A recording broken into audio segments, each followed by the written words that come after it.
Je suis un cordonnier, père de 7 enfants. Tout a commencé quand mon fils Karim, qui était chez son oncle maternel pour ses études, est revenu hier en famille pour les vacances. Âgé de 17 ans, Karim est le troisième de mes enfants. Hier soir, à mon retour du travail, dès que j'ai mis pied à la maison, mon fils Karim, plein de joie, a couru vers moi et m'a montré 5 billets de 10 000 francs et des images dans son téléphone portable où on le voyait tenir assez d'argent. J'étais vraiment surpris de voir tout ça. Il dit avoir ramassé en tout 3 millions de francs CFA dans un endroit où venait de stationner un véhicule en partance pour un pays voisin.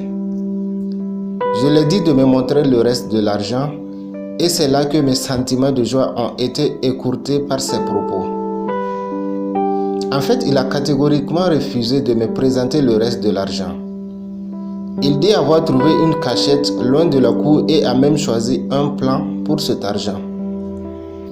Il dit qu'il compte transférer toute la somme à un marabout au Bénin pour qu'il le multiplie par 10 pour lui.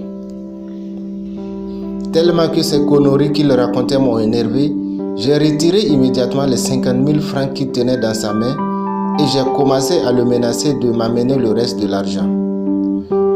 Depuis hier, on est ensemble dans la cour, mais le petit ne compte pas du tout céder. Chers frères, chères sœurs, je suis embarrassé dans cette affaire et j'ai besoin de vos conseils pour le faire changer d'avis. Cette histoire que je viens de vous raconter est celle d'un Ivoirien qui a choisi notre canal pour donner plus de visibilité à son problème afin de bénéficier de plus de conseils. Vous êtes sur Oxygène TV et l'abonnement est gratuit. Il vous suffit juste de cliquer sur s'abonner. Allez-y dans les commentaires pour nous laisser votre avis sur cette affaire. On se donne rendez-vous après-demain pour le bilan de vos différents avis sur cette affaire. Si vous cherchez des solutions à une situation que vous traversez, contactez-nous par WhatsApp au +226 77 39 75 18.